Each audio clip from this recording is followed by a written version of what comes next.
امام تھے جو ایک زمانے میں گزرے ہیں، امام اعظم ابو حنیفہ رضی اللہ تعالیٰ عنہ، امام شافعی، امام مالک اور امام احمد بن حنبل رضی اللہ تعالیٰ عنہ۔ جو امام اعظم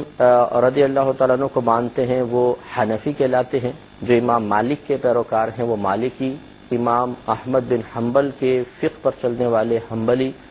اور حضرت امام شافعی رحمۃ اللہ علیہ کے فقہ پر چلنے والے، ان کو ماننے والے شافعی کہلاتے ہیں۔ دنیا میں سب سے زیادہ غالباً حنفی ہیں، اور پہلے بھی ہر دور میں تقریباً حنفی فقہ بہت زیادہ غالب رہا،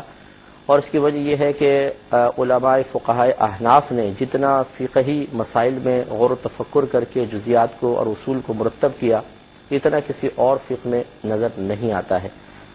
بہرحال ہر فقہ جو ہے اور ہر امام قابل احترام ہے اور اپنے مقام پہ بالکل حق ہے۔ اس کی ضرورت اس لیے پیش آئی کہ نبی کریم صلی اللہ علیہ وسلم کے دور مبارکہ میں صحابہ کرام کو جب کوئی مشکل پیش آتی تھی مسائل کے سلسلے میں، تو وہ نبی کریم صلی اللہ علیہ وسلم کی بارگاہ میں رجوع کرتے تھے، اور نبی کریم صلی اللہ علیہ وسلم از خود یا وحی الہی کا انتظار فرماتے اور براہ راست پھر اللہ تبارک و تعالیٰ کی طرف سے بیان کردہ بات کو ذکر فرمایا کرتے تھے۔ اس طرح صحابہ کرام کی الجھن اور دینی مسائل حل ہو جایا کرتے تھے۔ پھر نبی کریم صلی اللہ علیہ وسلم کے فیض کی برکت سے صحابہ کرام بعد میں آنے والوں کی مشکل کو حل کرتے رہے، اور ہر صحابی ایسا نہیں کرتے تھے، بلکہ ان میں بھی مجتہد صحابہ کرام تھے جن میں اجتہاد کی صلاحیت تھی،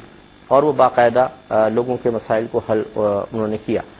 اس کے بعد پھر سلسلہ آگے چلا، حتیٰ کہ امام اعظم یہ تابعی ہیں، بہت بڑے تابعین میں آپ کو شمار ہوتا ہے، آپ سے پھر خصوصاً یہ اس کا سلسلے کا آغاز ہوا کہ آپ نے قرآن و حدیث سے مسائل نکال کر، عوامی ضرورت کے مسائل نکال کر وہ عام فہم انداز سے آگے بیان فرمائے، اور نہ صرف مسائل بیان فرمائے بلکہ قرآن و حدیث سے مسائل اخذ کرنے کے اصول بھی وضع کیے۔ اس پر انشاءاللہ ہم سلسلہ کلام اپنا جاری رکھتے ہیں۔ پہلے عرض کرتا ہوں تو آپ کی خدمت میں عرض کر رہے تھے کہ صحابہ کرام علیہم رضوان کے دور میں ایسا نہیں ہوا کہ لوگ صرف قرآن سے ہی نتیجہ اخذ کرتے تھے اور حدیث سے ہی، بلکہ اس زمانے میں بھی عام صحابہ کرام اور تابعین کا یہ رواج رہا کہ وہ صحابہ کرام کے پاس آتے، یعنی مجتہد صحابہ کرام کے پاس آتے اور ان سے مسائل معلوم کیا کرتے تھے، اگرچہ اس کو باقاعدہ تقلید کا نام نہیں دیا جاتا تھا، اور جو مسائل معلوم کرتے تھے انہیں مقلد نہیں کہا جاتا تھا۔ پھر اس کے بعد جیسے جیسے زمانہ نبوی سے بعد پیدا ہوتا گیا، کثرت مشاغل ہوئے، لوگوں کے ذہن دوسری طرف زیادہ مائل ہونے لگے، لوگ دنیا کی طرف مائل ہوئے، علم سیکھنے کا رجحان آج کے اعتبار سے تو بہت زیادہ تھا، لیکن بہرحال وہ نہ رہا جیسا ہونا چاہیے تھا۔ تو اس کی وجہ سے اور پھر لوگوں کے فہم میں کمی آنا شروع ہوئی،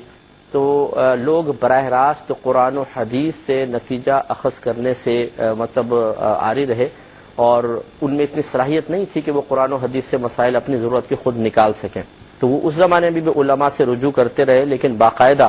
اصول وغیرہ مرتب نہیں کیے گئے تھے۔ پھر امام اعظم نے باقاعدہ پہلی مرتبہ اصول مرتب کیے، پھر دیگر جو ائمہ تھے یہ بھی پے در پہ انہوں نے اصولوں کو مرتب کیا، اور خصوصاً فقہ حنفی میں امام اعظم ابو حنیفہ رضی اللہ تعالیٰ عنہ، آپ کے دو بڑے شاگرد امام ابو یوسف اور امام محمد رضی اللہ تعالیٰ عنہما نے فقہ حنفی کو مشتبہ کیا۔ لیکن اس زمانے میں بھی کوئی ایسا نہیں تھا کہ مقلد مشہور ہو گئے ہوں، یہ اس کے بعد پھر یہ تقلید کا باقاعدہ ایک رجحان یا ایک باقاعدہ لفظ معروف ہوا، اور اس کی وجہ یہ تھی کہ اس زمانے کے فقہائے اسلام نے غور و تفکر کیا کہ اب جیسے جیسے اور زمانہ آگے بڑھا ہے، لوگوں میں وہ صلاحیتیں نہیں رہی ہیں کہ وہ قرآن و حدیث سے نتائج اخذ کریں، اور پھر علماء کے پاس آنے کے سلسلے میں بھی بہت زیادہ دشواریاں کہ سفر لمبے لمبے ہوتے تھے، ہر ایک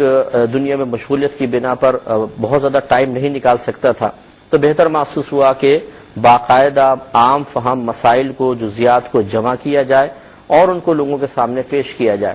تو یہ امام اعظم اور ان کے شاگردوں نے بڑا کام کیا، دیگر ائمہ نے کام کیا، پھر بعد میں آنے والے علماء نے لوگوں کو اس طرف مائل کیا کہ آپ کسی ایک فقہ کو اختیار کریں۔ اس کی وجہ یہ تھی، اور پہلے یہ وضاحت میں عرض کر دوں کہ جو چاروں ائمہ امام اعظم ہیں، امام مالک، امام احمد بن حنبل یا امام شافعی رحمۃ اللہ علیہ، ان سب نے قرآن اور حدیث سے ہی استدلال کیا ہے، لیکن طریقہ استدلال میں فرق ہو جاتا ہے، زاویہ فکر میں فرق ہو جاتا ہے، تو عوام الناس یہ نہ سمجھے کہ جب قرآن ایک، حدیث وہی نبی کریم صلی اللہ علیہ وسلم کی، تو اتنا اختلاف کیوں؟ یہ سوال اسی وقت بیدار ہوتا ہے کہ جب کسی نے قرآن تو خیر مسلمہ کتاب ہے لیکن قرآن کو صحیح طریقے سے اور حدیث کو نہیں پڑھا اللہ، تو آپ کی خدمت میں عرض کر رہے تھے کہ اس کے بعد علماء نے لوگوں کو مائل کیا اس طرف کہ کسی ایک امام کی پیروی ضرور اختیار کی جائے، اور اس میں ہم آپ کو یہ سمجھا رہے تھے کہ ایسا نہیں تھا کہ اگر امام اعظم نے کوئی مسئلہ نکالا اس کے خلاف امام شافعی نے نکالا تو نفسانی اغراض میں مبتلا ہو کر اختلاف کیا، بلکہ قرآن و حدیث سے نتیجے اخذ کرنے کے سلسلے میں اپنا ایک زاویہ نظر تھا، اپنے کچھ اصول تھے جن کی بنا پر قرآن و حدیث سے نکالے گئے مسائل میں آپس میں ان میں اختلاف نظر آتا ہے، اور یہ اختلاف کوئی جدید چیز نہیں تھی۔ اگر آپ احادیث پڑھیں جیسے میں نے عرض کیا کہ صحابہ کرام علیہم رضوان جو خود زمانہ رسول صلی اللہ علیہ وسلم میں موجود تھے، کئی فقہی مسائل میں ایک دوسرے سے شدید اختلاف رکھتے تھے، اور یہ اختلاف نفسانی خواہش کے تابع نہیں تھا، بلکہ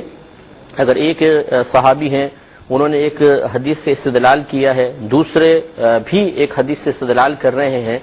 اور اپنے اپنے مقام پر، یعنی استدلال کا مطلب ہوتا ہے دلیل طلب کرنا، اپنے اپنے زاویہ نظر سے وہ دلیل حاصل کیا کرتے تھے، اور اس طریقے سے بعض اوقات ایسا ہوتا تھا کہ ان کے مابین ٹکراؤ پیدا ہوتا تھا، رائے میں ٹکراؤ پیدا ہو جاتا تھا۔ اسی ایک وجہ یہ بھی ہوتی تھی بسا اوقات کہ ایک صحابی تک ایک حدیث ابھی نہیں پہنچ پائی ہے، دوسرے صحابی نے سن لی ہے، تو وہ اپنے اس سنی ہوئی حدیث کے ذریعے استدلال کرتے تھے، نتیجہ نکالتے تھے، اور ان تک وہ چونکہ حدیث نہیں آئی تو یہ کسی اور طریقے سے نکالتے تھے۔ یہ الگ بات تھا کہ اگر کوئی اس بات پر مطلع ہو جاتا ہے کہ یہ حدیث مجھ تک نہیں پہنچی، وہ اپنی رائے بدلتا تھا، لیکن بعض اوقات اپنے اپنے دلائل کی روشنی میں وہ اپنے اپنے موقف پر، اپنے اپنے نظریے پر قائم رہتے تھے، تو اس لیے صحابہ کرام علیہم رضوان میں بے شمار فقہی اختلافات رہے ہیں، عقیدے کے اعتبار سے کوئی فرق نہیں رہا لیکن مسائل میں رہا۔ اسی طرح امام اعظم وغیرہ کے ہیں، انہوں نے قرآن و حدیث سے استدلال کیے اور نتائج نکالے، اور اس وجہ سے اس میں تھوڑا سا اختلاف نظر آیا۔ انشاءاللہ زندگی رہی تو جمعرات کے روز ہم آپ کو بتائیں گے کہ وہ اختلاف کی نوعیت کیا تھی، اور تقلید شخصی کیوں لازم قرار دی، یعنی کسی ایک شخص کی تقلید، اور پھر تقلید کے لغوی اصطلاحی معنی بھی انشاءاللہ عرض کریں گے۔